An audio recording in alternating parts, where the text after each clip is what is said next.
Aujourd'hui, on a besoin de véritables piliers de présence. Alors parfois je dis présence, parfois je dis piliers de lumière, mais c'est pareil. C'est parce que ce sont des gens qui vont rayonner une présence, qui vont être là. Mais ce sont des gens qui ont fait le job, en fait, avec eux-mêmes, d'être présents à eux-mêmes. Donc c'est d'être présent face à leur propre chaos, leurs propres ombres, leurs propres souffrances, de l'avoir traversé, de l'avoir regardé en face, de l'avoir pris en main, de les avoir fait un gros câlin aussi, d'avoir pacifié des parts d'eux-mêmes. Et donc, ces gens-là, ceux qui ont appris à être présents avec eux-mêmes, pourront être véritablement présents avec les autres. Et il y a énormément d'éléments dans notre posture qui ne nous permettent pas d'être présents avec les autres.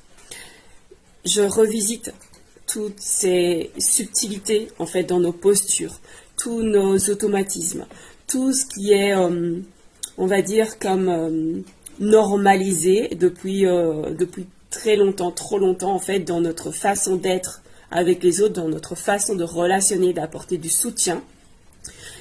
Parce que notre manière d'être en général ne permet pas de créer un espace d'éclosion, un espace où l'autre va pouvoir se reconnaître, où l'autre va pouvoir se recueillir aussi, et accueillir toutes les parts de lui ou d'elle-même qui a besoin de compassion. C'est pour ça que j'ai créé un groupe Facebook, Piliers de présence, la voix du cœur conscient. Si vous ressentez l'appel, rejoignez le groupe. Je vous mets le lien dans la story suivante et il est aussi dans ma bio. Nous avons aujourd'hui vraiment, véritablement un grand besoin de piliers de présence dans tous les milieux, que ce soit familial, amical, amoureux, professionnel, surtout professionnel, les professionnels de l'accompagnement et tous les milieux, parce qu'on accompagne dans notre façon d'être, dans notre façon d'interagir les uns avec les autres, dans notre façon de répondre, d'écouter la souffrance des autres, d'écouter les problèmes, voilà, les préoccupations, pas besoin de grande souffrance. Donc changeons notre manière d'être les uns avec les autres.